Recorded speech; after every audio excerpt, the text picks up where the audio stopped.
The emergency room doors burst open at 3:47 a.m., and the fluorescent lights flickered as if the building itself recoiled from what walked through them. Blood pooled on the scuffed linoleum, not droplets, but a trail thick enough to follow. The night shift nurse looked up from her medication cart, and her breath caught. Min Jun Kong didn't stumble, despite the crimson soaking through his impeccably tailored Tom Ford shirt. He moved with the lethal grace of a predator who'd been wounded but refused to fall. At 32, he'd built an empire that stretched from Seoul to San Francisco, an organization that made elected officials nervous and rival syndicates sleep with loaded guns. His jaw was carved from granite, his eyes the color of a winter storm, and his presence made the armed security guard at the entrance take an involuntary step back. But tonight, as he pressed one hand against the knife wound in his side, something flickered behind that cold steel gaze, something that looked almost human. Amara Johnson had perfected the art of staying invisible.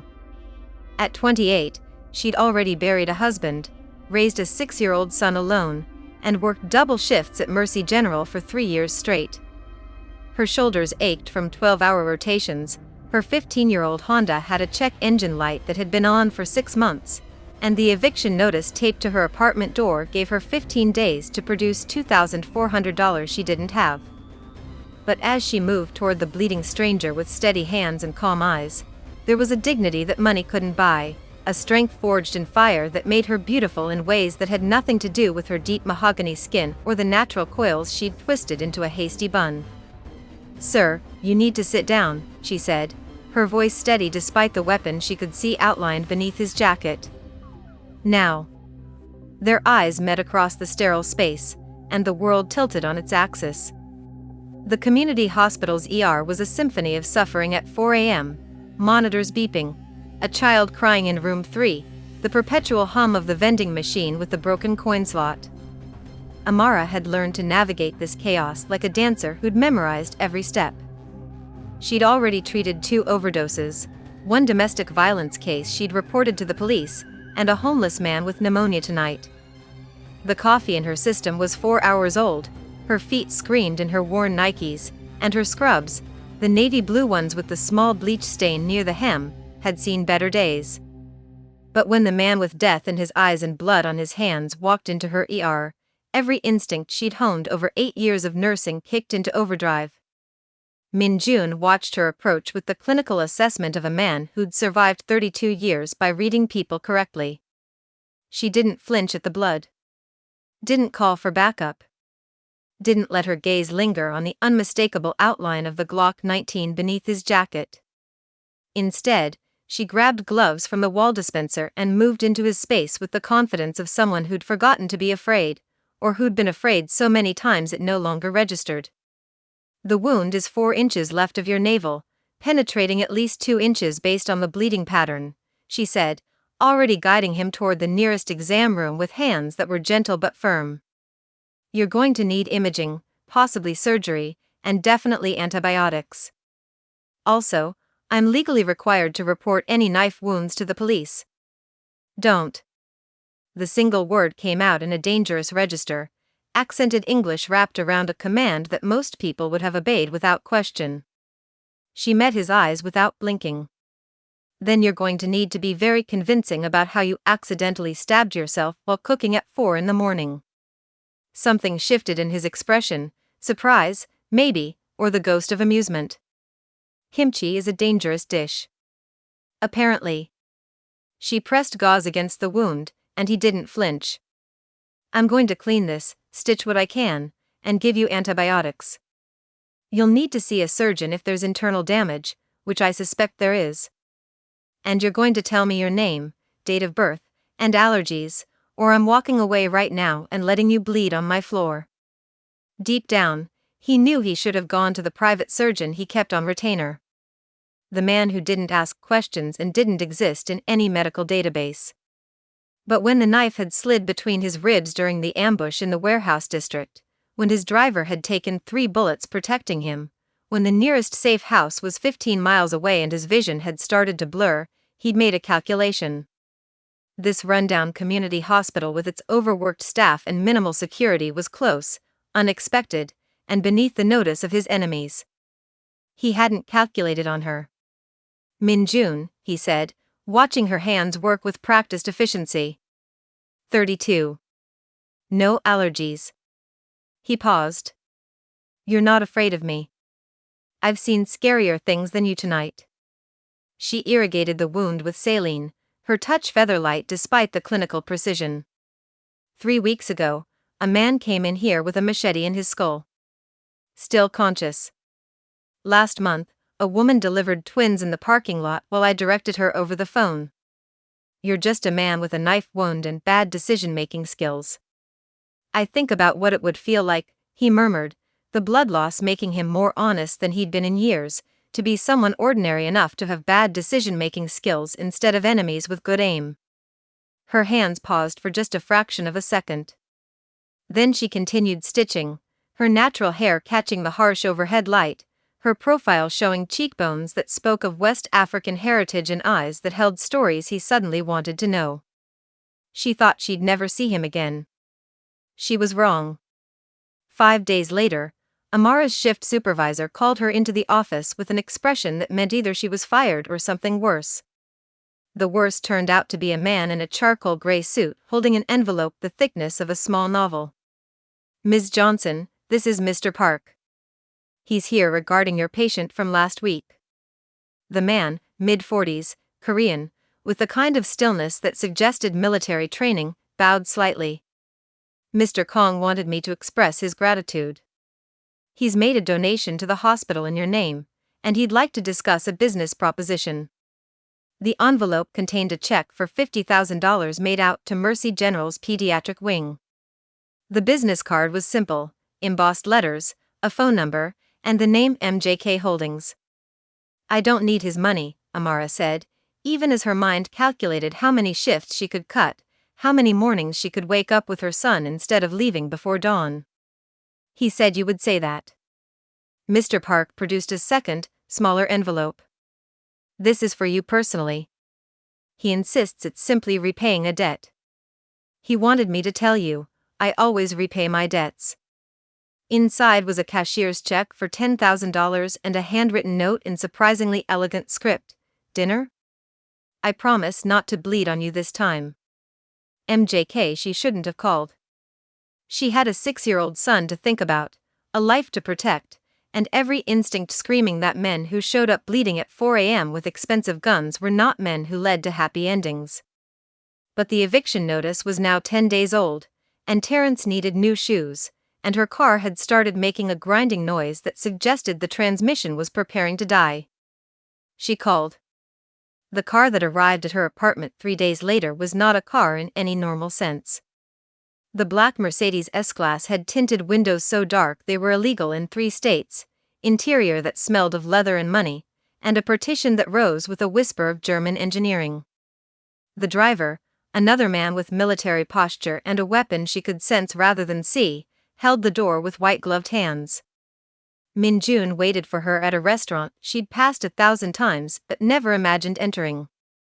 It occupied the top floor of the Presidio Tower, with floor-to-ceiling windows that turned the city into a carpet of lights 40 stories below. He stood when she entered, and she saw him clearly for the first time without blood and fluorescent lighting. He was devastating. Tall frame wrapped in a midnight blue suit that probably cost more than her car, broad shoulders that tapered to a narrow waist, hands that were scarred along the knuckles but held her chair with perfect courtesy.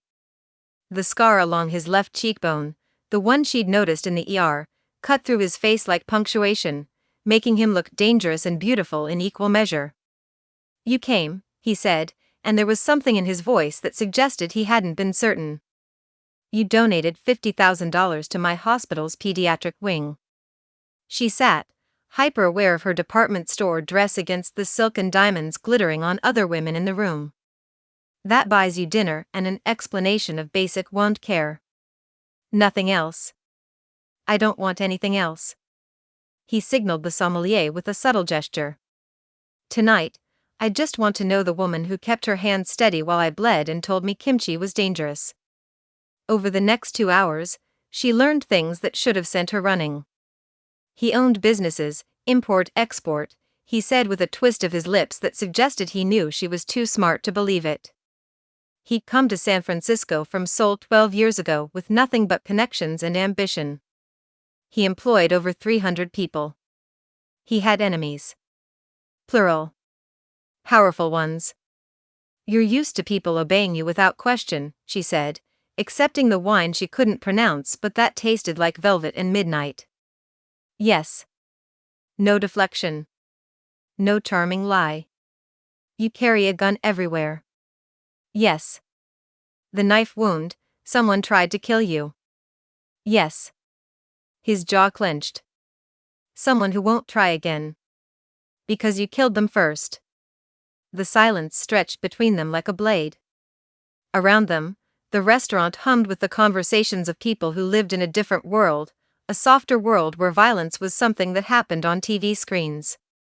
I won't lie to you, Min-jun finally said, his voice dropping to a register that made warmth bloom low in her stomach despite her better judgment. My business operates in shadows. I do things that would horrify you. I've made choices that keep me awake some nights. But I have a code, Amara. I protect my people. I keep my promises. And I would never hurt someone who didn't deserve it. And you get to decide who deserves it? Yes. He reached across the table, his hand hovering near hers without touching. I know how that sounds. I know what that makes me in your eyes. But I learned a long time ago that the world doesn't reward the merciful, it devours them. My mother was merciful. She believed in the goodness of people, in second chances, in turning the other cheek. His fingers curled into a fist.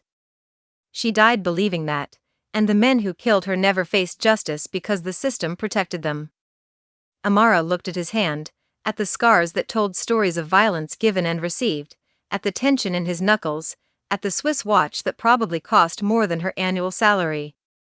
Then she placed her hand over his, feeling the warmth of his skin, the slight tremor that betrayed his affected calm. I'm sorry that happened to you, she said softly. But trauma doesn't justify becoming what hurt you. No, he agreed, turning his hand to lace his fingers through hers. It doesn't. But it explains it. And maybe. He met her eyes with an intensity that stole her breath. Maybe the right person could make me want to be better than my worst choices. She should have pulled her hand away. Should have called the car service, or better yet, an Uber, and gone home to her son, to her small safe life that didn't include men with empires and enemies. But his thumb traced circles on her palm, and the city lights reflected in his dark eyes, and she felt something shift inside her chest, a fortress wall developing its first crack. I have a son, she said. Terrence. He's 6. He likes dinosaurs and thinks I'm a superhero because I'm a nurse. He's the most important thing in my world, Min-jun. More important than money or adventure or whatever this is. If you can't respect that, then this ends tonight. I would never hurt your son. The words came out like a vow, solemn and absolute. I would protect him like my own. That's who I am, Amara, I protect what's mine. I'm not yours. No, he agreed, but his eyes said not yet. You're not. But I think about what it would feel like to have the right to protect you, to be someone you could depend on instead of someone you have to survive. Over the next 2 weeks, he appeared in her life like weather, inevitable and transforming. He sent a mechanic to fix her transmission. When she protested, he said simply, I always repay my debts. You saved my life. A transmission is the least of what I owe you. He showed up at the hospital at shift change with coffee, the good kind from the place with the line around the block, and pastries that Terrence devoured while asking questions about Korea and Mr. Min with the fearless curiosity of children. He never pushed. Never demanded. But every interaction peeled back another layer, revealed another facet of the man beneath the monster.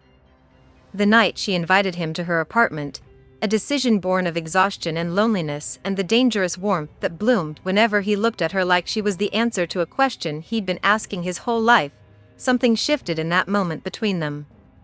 He stood in her living room with its second-hand furniture and Terrence's dinosaur drawings on the refrigerator, and he looked more at home than he had in the restaurant that probably had a Michelin star. "This is nice," he said, and she believed him. "It's small. The heater doesn't work right. The neighbors are loud. But it's ours.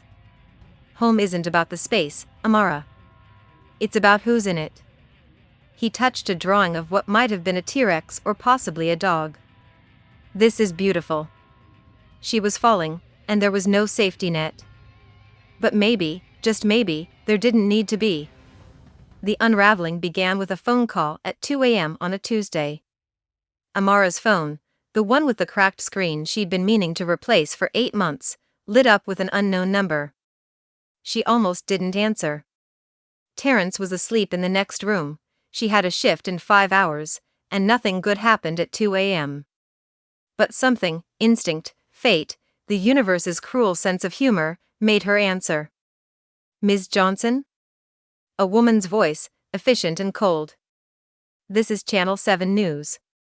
We're running a story on Min Jun Kong and his organization's alleged involvement in the waterfront territory dispute that left 3 men dead last week. You were seen with him multiple times in the past month. Would you care to comment on your relationship with a suspected organized crime figure?" The phone slipped through her fingers, clattering on the nightstand. Organized crime. Territory dispute. 3 men dead. Her hands shook as she searched his name, the real search, the one she'd been avoiding because ignorance had felt safer than truth.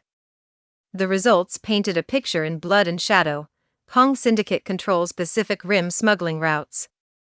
Federal investigation stalls due to lack of evidence. Violence erupts in shipping district. Authorities suspect Korean organized crime involvement. And photos. Min Jun in a suit that looked like armor, surrounded by men who moved like weapons. Min Jun leaving a courthouse with lawyers who charged $800 an hour. Min Jun at a charity gala, smiling for cameras while the caption speculated about money laundering. She wanted to vomit. Wanted to scrub her skin raw. Wanted to unhear every gentle word, unfeel every tender touch, unfall from the precipice she'd been teetering on for weeks. He appeared at her door 18 hours later, because of course he did. Because he probably had her phone tapped or her apartment watched or both.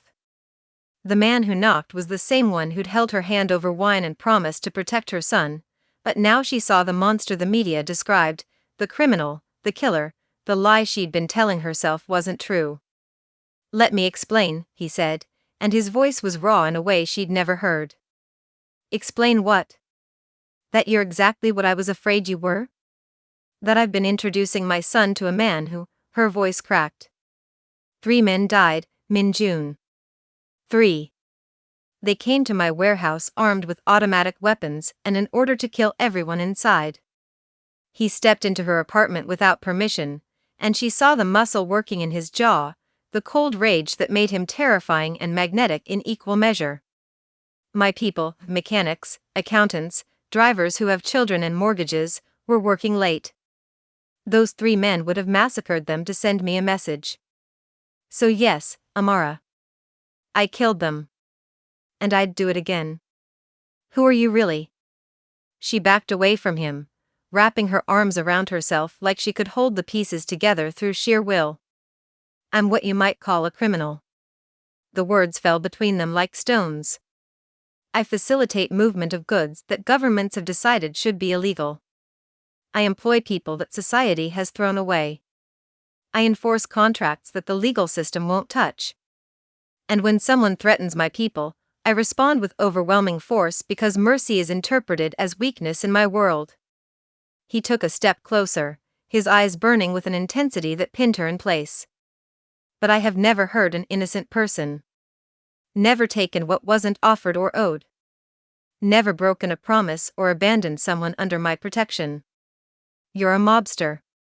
The word tasted bitter. Yes. No flinching. No excuse. Just brutal honesty. I'm the king of empire built in shadow and sealed in blood. I'm the monster parents warn their children about. I'm the man who sees violence as a business tool and mercy as a luxury I can rarely afford. He cupped her face with both hands, his touch achingly gentle despite the confession of brutality. But with you, Amara, with you, I want to be the man who deserves the way your son smiles at me. The man who earns your trust instead of buying your silence.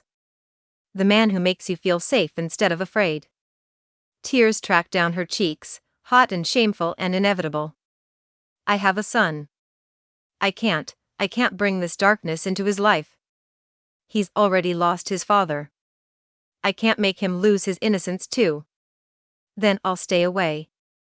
The words came out strangled, each one clearly costing him. I'll protect you from a distance. Make sure no one in my world ever touches yours. But know this, his thumb brushed away her tears with devastating tenderness. I've been looking for you my whole life. Not you specifically, but what you represent. Home. Peace. A reason to build something instead of just protecting territory. And now that I've found you, walking away is going to be the hardest thing I've ever done. You're leaving? You're asking me to. So yes. He pressed his forehead to hers, breathing her in like he was memorizing the moment. But if you need me, if anyone threatens you or Terrence, if you're scared or hurt or just tired of being alone, you call me. Promise me you'll call. This is crazy, she whispered, the mantra she'd been repeating for weeks. Yes, he agreed. It is. But so is everything worth having. He left. And she realized, standing in her small apartment that suddenly felt enormous and empty, that she was already in too deep. The eviction notice was gone, paid anonymously. Her car had been replaced with a loaner that had leather seats and a warranty. Terrence's school tuition was mysteriously covered through a scholarship that didn't exist a month ago. She'd thought she could touch the flame without burning. She'd been wrong. She made her choice that night. And so did the enemies who'd been watching. The text came 3 days after Minjun walked out of her life, a photo of Terrence leaving school, his dinosaur backpack bright against the afternoon sun. No words. No demands. Just the image and a phone number she didn't recognize. Her heart stopped. Then started again, racing like a war drum. She called Minjun. He answered before the first ring finished. Come to me, he said, already in motion. She could hear car doors, rapid Korean, the unmistakable sound of weapons being checked. Right now, Amara. Don't go home. Don't go to the school. I'm sending someone to get Terrence. You come directly to me. The safe house existed in a reality she'd never imagined. Downtown high-rise, penthouse level, security that made airport checkpoints look casual. Armed men in expensive suits who bowed to Minjun and watched her with eyes that had seen too much. Technology that could track every phone, every car, every whisper in the city. Minjun stood in the center of it all like a king surveying his army, and for the first time, she saw him completely unmasked. This was his true face, not the gentleman who brought coffee, not the patient suitor who respected her boundaries, but the crime lord who'd built an empire through intelligence and controlled violence. His name is Dmitry Volkov, Minjun said, pulling up photos on a screen that covered half the wall. Russian. He's trying to muscle into territory I control. He knows the best way to hurt me is, his voice cracked. Is through you. Through me? We're not even, but the protest died on her lips because they both knew it was a lie. Whatever they were or weren't officially, the truth was written in the way he looked at her like she was air and he'd been drowning. Terrence arrived 20 minutes later, escorted by a woman who introduced herself as Miss Kim and who moved with the lethal grace of someone trained to kill. Her son ran to her, oblivious to the danger, chattering about the cool car and nice lady who'd picked him up early. Minjun knelt to Terrence's level, his dangerous edges softening. Hey, buddy. We're having an adventure tonight, okay? You're going to stay here with your mom, and Miss Kim is going to teach you some video games. Sound good? Are you and Mom getting married? Terrence asked with the devastating directness of children. Because Tommy at school says when grown-ups have sleepovers, it means they're getting married. Something shifted in Min Jun's expression, longing and pain and desperate hope warring for dominance. Would that be okay with you if we were? Yeah. Terrence shrugged with 6-year-old nonchalance. You're nice. And you fixed Mom's car. And you don't tell her she works too much like Grandma does. After Miss Kim led Terrence away to the media room, Min Jun stood and pulled Amara into his arms, not asking permission, not apologizing, just holding her like she was the only solid thing in a tilting world. I have to end this, he said into her hair. Tonight. He'll keep coming. Keep threatening. Keep using you as leverage until I'm destroyed or you're dead. So I'm ending it. She pulled back to look at him, seeing the truth in his winterstorm eyes. You're going to kill him. Yes. No hesitation. No shame. I'm going to go to his warehouse, and I'm going to end him and everyone loyal to him, and I'm going to make it clear that touching you means death. It's the only language these men understand, Amara. The only way to keep you safe. There has to be another way. There isn't. I've tried negotiation. I've tried money. I've tried ignoring provocations and showing mercy. But mercy is interpreted as weakness in my world, and weakness gets people killed. He cupped her face with both hands, memorizing every detail like he was seeing her for the last time. Because he might be. This is who I am. This is what I do. And I understand if you can't accept that. I understand if tonight you take Terrence and disappear and never speak to me again. But before you make that choice, know this, I love you. I've loved you since you stood in that ER and didn't flinch. I'll love you whether you stay or go. And I'll protect you until my last breath, whether you want me to or not. Don't leave me, she whispered, the words torn from somewhere primal and terrified. Please. Let someone else, there is no one else. This is my responsibility. My war. My choice. He kissed her forehead, her cheeks, her lips, gentle and reverent and goodbye. I'll come back to you. I promise. I always keep my promises. Then he was gone, the door closing with a finality that sounded like a coffin lid. 3 days. That's how long she waited. 3 days that felt like a lifetime. The door opened at 4:47 a.m., she knew because she'd been staring at the clock, counting seconds, measuring her heartbeat against time's relentless march. Min Jun filled the doorway, and she saw everything in that first glance, exhaustion carved into every line of his face, blood on his shirt that probably wasn't his, and eyes that had seen fresh violence but were still, miraculously, impossibly, soft when they landed on her. It's over, he said, his voice scraped raw. Volkov is dead. His organization is scattered. You're safe. He swayed slightly, and she realized he was hurt, nothing life-threatening, but hurt nonetheless. You and Terrence are safe. She crossed the distance between them in 3 running steps and crashed into him hard enough to hurt. He caught her, of course he did, and held on like she was the only thing keeping him upright. Maybe she was. I restructured my entire operation, he said into her hair. Moved away from anything that could touch you. Consolidated power. Made it clear that you and Terrence are untouchable, that hurting you means war with every organization I have alliances with. You're more important than the Empire, Amara. You're more important than anything.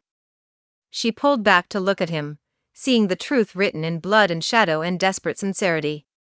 I can't do this, she said, and watched him flinch like she'd stabbed him. I can't do this without you. I can't pretend I don't love you. I can't act like Terrence doesn't ask about you every single day. I can't, her voice broke. I choose this. I choose you. Even knowing what you are and what you do. Because the man you are with us, that's real too. And maybe that's the man you could be all the time, if we're brave enough to try. You're sure? His hands shook where they cupped her face. Because there's no going back from this, Amara. You'll be mine, and I'll be yours, and I'll spend every day earning that privilege. But it means living in my world. Accepting my protection. Letting me," he swallowed hard. "Letting me be the father Terrence deserves. I'm sure." She kissed him, tasting blood and tears and promises kept. "I'm terrified and sure and completely insane. But I'm sure." The house existed in a reality that still made Amara's head spin. Not a penthouse or a fortress, but an actual house in the suburbs, 4 bedrooms, a yard with a swing set, neighbors who didn't ask questions about the security cameras or the men who sometimes came by in black SUVs. Min-jun had bought it cash, put it in her name, and filled it with things that mattered: dinosaur posters for Terrence's room, a reading nook with perfect light for her nursing journals, a kitchen that smelled like her grandmother's gumbo and his mother's kimchi jjigae in equal measure. She woke to sunlight streaming through curtains that cost more than her old car, and Min-jun's arm heavy across her waist, protective even in sleep. The scar along his ribs, the one she'd stitched in that ER a lifetime ago, had faded to a thin white line. She traced it with one finger, marveling at the journey from that moment to this. "Good morning," he murmured, his voice rough with sleep and contentment. "Morning." She turned in his arms, seeing the man he'd become over the past 6 months, still dangerous, still powerful, but softer around the edges. The violence was still there, but contained. Controlled. Used only when necessary and never brought home. Footsteps thundered down the hall, small feet with big energy. Their bedroom door burst open without preamble. "Is it pancake day?" Terrence demanded, already climbing onto the bed with the ease of a child who knew he was loved without question. He'd grown 3 inches and gained confidence in measures that made Amara's heart hurt with gratitude. "It's Saturday," Min-jun said, pulling the boy into a hug that was equal parts affection and wrestling match. "So yes, it's pancake day." But first, he caught Terrence's eye with sudden seriousness. "I need to ask you something important." Man to man. Terrence straightened, his expression comically solemn. "Okay." Min-jun reached into the nightstand and pulled out a small box. Inside were 3 rings, an engagement ring that made Amara gasp, a wedding band, and a smaller ring clearly meant for a child's finger. "I want to marry your mom," Min-jun said, his voice steady despite the emotion Amara could see swimming in his eyes. "But I can't do that without your permission. And if she says yes, I want to adopt you. Make you my son legally. Give you my name if you want it. But that's a big decision, and you get to make it. So what do you say, Terrence? Would it be okay if I married your mom? If I became your dad?" The silence stretched for 3 heartbeats. 4. 5. "Then, can I call you Dad?" The word hit Min-jun like a bullet, but this time, it healed instead of destroyed.